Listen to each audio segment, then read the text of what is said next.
A queda no número de transplantes durante a pandemia é o tema do debate virtual de hoje. Eu converso com o coordenador geral do Programa Estadual de Transplantes, Sidney Pacheco, com o presidente da Associação dos Renais e Transplantados do Rio de Janeiro, Gilson Nascimento, e com a paciente renal Marina Costa.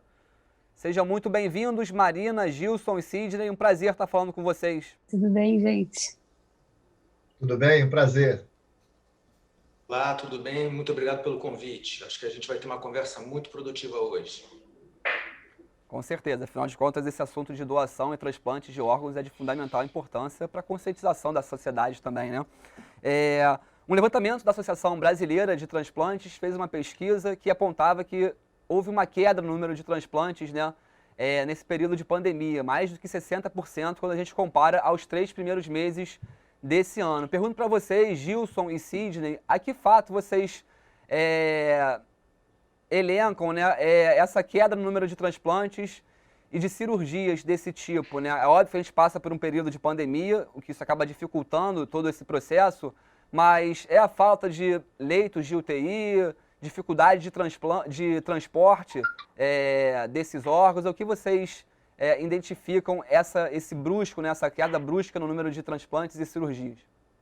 Bom, eu tenho acompanhado muito de perto isso, e até porque eu visito muitas unidades de diálise, né? E está acontecendo tanto com os renais que estão inscritos na lista de transplante, quanto com os potenciais doadores, é o medo por conta da pandemia. Os pacientes hoje, a maioria não querem se submeter a uma cirurgia de transplante no momento de pandemia, porque ouviram histórias de que alguns pacientes foram transplantar e pegaram Covid durante o transplante. Muitos médicos acham que durante a pandemia a gente não tem que transplantar, e a população está muito receosa, né? Vamos falar de doador cadáver, né? A população muito receosa. Nós já temos um problema sério, né, de negativa familiar, que é um outro assunto que a gente pode falar depois. Sim. Mas a população já é meio reticente com a doação.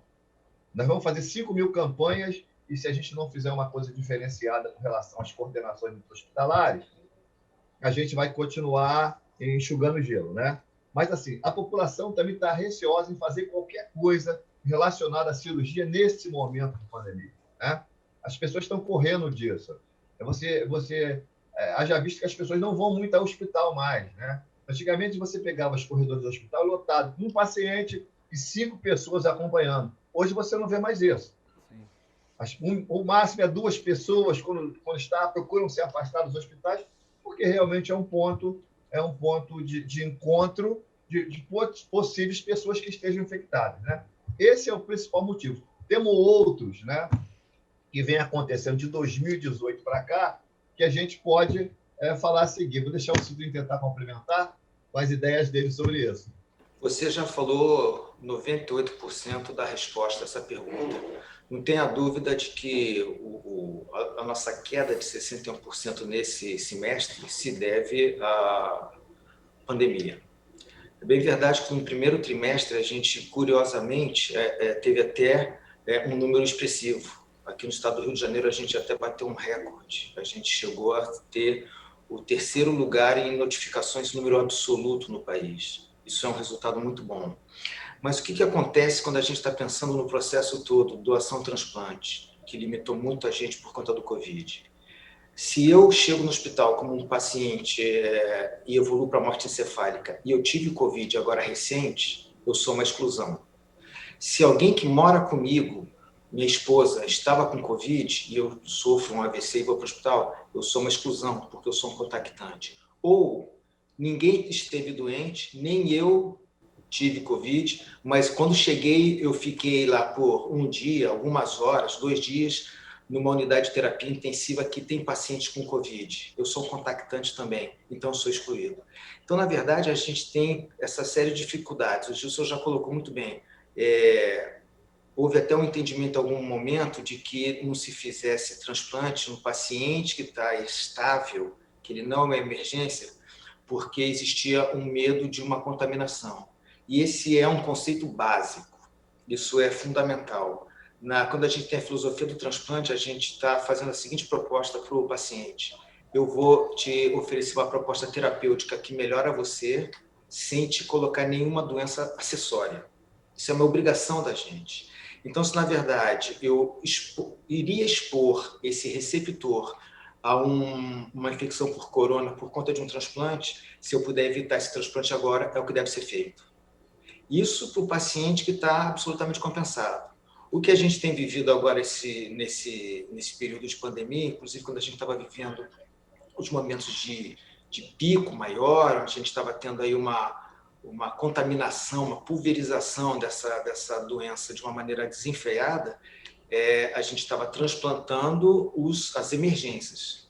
A gente que trabalha com isso, eu posso te dizer porque eu fui anestesista aqui do Programa Nacional Estadual durante 8 anos, e agora estou coordenando, então acompanhei a captação durante 8 anos, eu era anestesista desse serviço. A gente tem paciente que tem uma condição tão grave que o camarada ele precisa de um transplante hepático em 24 horas. É o que a gente chama de hepatite fulminante. E esses casos não tem como a gente deixar de fazer porque a gente está numa pandemia. Então, se houve uma captação, esse fígado ele vai ser enviado para esse paciente, até porque ele já está internado. Perfeito. Agora, Sidney, você é coordenador, né, do Programa Estadual de Transplantes aqui no Rio de Janeiro. Fala um pouquinho, né, conhecido como PET também. Fala um pouquinho como que é o trabalho do PET, como é que funciona, em que hospitais vocês estão trabalhando. Esse ano completam 10 anos, né, de existência desse programa. Foram mais de 19 mil cirurgias, né, nesse período todo.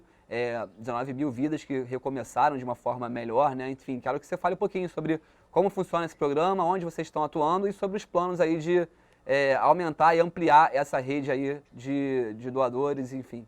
O Programa Estadual de Transplantes é um programa de sucesso. A gente está completando 10 anos e você já deu a notícia. A gente tem, nesses 10 anos, 19 mil órgãos transplantados. Então, você percebe a nossa evolução. Em 2010, nós transplantamos 190 órgãos. Em 2019, foram 778. E até julho desse ano, a gente já conseguiu colocar 417. Isso se deve exclusivamente a um trabalho muito junto das comissões intra-hospitalares. Então, deixa eu te explicar o que é isso. Todo hospital grande ele tem uma célula do transplante, vamos dizer assim, uma comissão interna de doação de órgãos para transplantes. Então, em 2010, quando o governo instituiu a Central de Transplante do Rio de Janeiro como Programa Estadual de Transplante, que é o PET, que todo mundo conhece, a gente pegou 4 hospitais, Getúlio Vargas, Azevedo Lima, Dom Pereira Nunes, que é em Saracuruna, e Alberto Torres, em São Gonçalo, e estabeleceu lá a comissão intra-hospitalar efetiva, exclusiva. Então, aqueles profissionais que estão lá, eles estão exclusivamente no hospital para trabalhar o possível doador. Isso é muito interessante porque a gente, identificando o paciente que está evoluindo para a morte encefálica, já começa um trabalho de manutenção desse paciente, no sentido de preservar os órgãos que a gente tem interesse. Então, nessas comissões intra-hospitalares exclusivas, a gente, de maneira ideal, a gente tem uma cobertura por esses funcionários da comissão 24 horas por dia, 7 dias por semana. Então, a gente mantém esse paciente muito bem para que não haja uma parada cardíaca, para que não haja uma descompensação metabólica, para que ele não evolua em alguma condição que a gente venha a perder esses órgãos.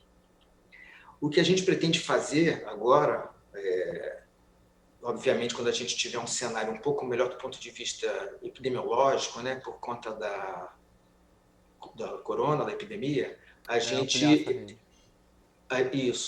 já identificou, através de memória de cálculo, os 20 hospitais que têm um grande potencial de terem doadores. Bacana. E a gente, então, tem um processo agora de fortalecimento dessas comissões intra-hospitalares, no sentido de que a gente identifique precocemente esse paciente, mantenha muito bem esse paciente, faça um acolhimento correto com a família dessa pessoa que evolui para a morte encefálica, para que a gente possa viabilizar a doação e transplante.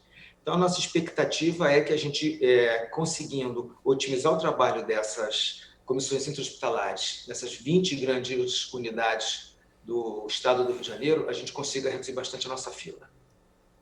Perfeito.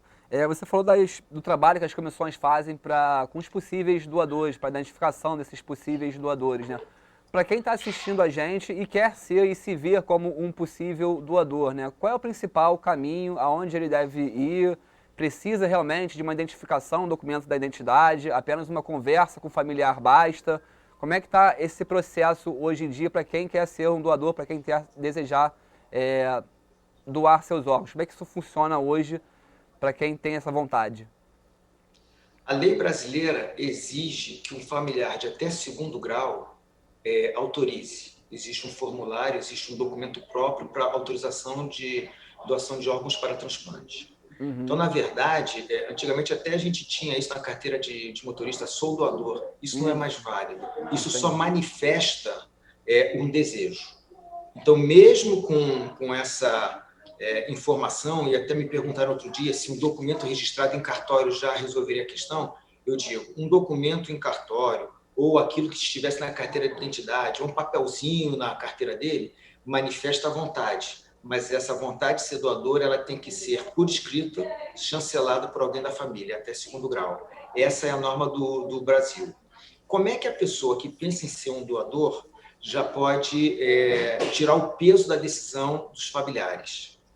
Ele pode ligar para o 155, que é o telefone aqui do Programa Estadual de Transplantes, e ele, então, envia os dados dele, dizendo, por telefone, ele dá os dados dele, dizendo que ele é um doador. Ele é cadastrado e vai receber uma carteirinha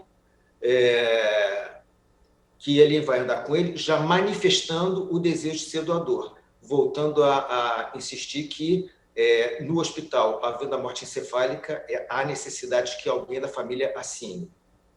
Outra possibilidade que ele tem é entrando na internet, a gente tem o site Doe Mais Vida. O site Doe Mais Vida funciona da mesma maneira que o 155. Preenchido um cadastro, ele fica cadastrado aqui como um doador. No momento da morte encefálica, já está decidida a vontade dele. E a pergunta que é feita para o familiar é se os familiares vão respeitar o desejo dele. Mas a gente precisa falar uma coisa para você, que é a grande dificuldade desse país. O cidadão comum, ele não pensa em doação de órgãos, ele não pensa em transplante, ele não pensa em morte encefálica. Existe muito pouca informação a esse respeito. E é muito difícil, no momento de dor de uma família, uma tragédia familiar, algumas vezes, uma criança, um adolescente com falecimento precoce, a família que está emocionalmente abalada tem que fazer essa opção, tomar essa decisão. Então, é fundamental para a gente melhorar o nosso perfil como país transplantador, que essa informação seja pulverizada na sociedade. Porque aí você vai estar conversando com a sua família, com seus amigos no futebol, e quando esse assunto é um assunto corrente, as pessoas têm a oportunidade de conversar, montar uma opinião, discutir esse assunto com os amigos e tomar uma decisão. E isso é muito bacana porque você tira da sua família, naquele pior momento dele, o peso de ter que tomar uma atitude. A atitude já está tomada, a decisão já está tomada. Eu quero ser um doador. Sim. Então, a minha esposa vai chegar lá e vai falar, olha, o Sidney era um doador e eu vou respeitar a vontade dele. Totalmente diferente do Sidney nunca ter conversado em família sobre isso, minha família chegar no hospital e alguém vir conversar sobre a doação de órgãos. Então, eu quero aproveitar esse momento para estender o meu agradecimento e a minha admiração para as famílias que doam. É o ato de generosidade maior que eu já presenciei. No momento de tragédia familiar, a pessoa está tendo a serenidade de, naquele momento, pensar no próximo que está sofrendo. E é importante eu te dizer o seguinte, se a gente capta 2 córneas, 2 rins, um coração, um pâncreas, um fígado, imediatamente eu estou mudando a vida de 7 pessoas. Imediatamente. Claro. A pessoa para de fazer diálise, aquele que está com o fígado com funcionamento precário volta a ter uma vida muito melhor. Aquele que não enxergava volta a enxergar. Paciente cardiopata. Então, a gente muda na hora a vida desses cidadãos. E aí eu vou estender um pouco mais o meu raciocínio. Quando a gente tem a captação de pele, osso e tecido músculo-esquelético, ligamentos, tendões, etc., no total, a gente pode chegar com uma única doação a beneficiar aproximadamente 50 pessoas. São esses órgãos que eu te falei, especificamente, que são 7 pessoas, mas quando a gente coloca osso, ligamento e pele, como cada receptor vai precisar de um pequeno fragmento de um tecido desses, o que a gente capta de um paciente ajuda dezenas de pessoas. É fundamental. E aí entra também a importância, então, das campanhas de conscientização, né? A gente vai falar um pouquinho sobre isso depois do intervalo. Eu vou fazer uma pausa na nossa conversa para chamar o nosso intervalo e, na volta, a gente continua a falar sobre essas especificidades que envolvem a doação e o transplante de órgãos. É um minutinho só.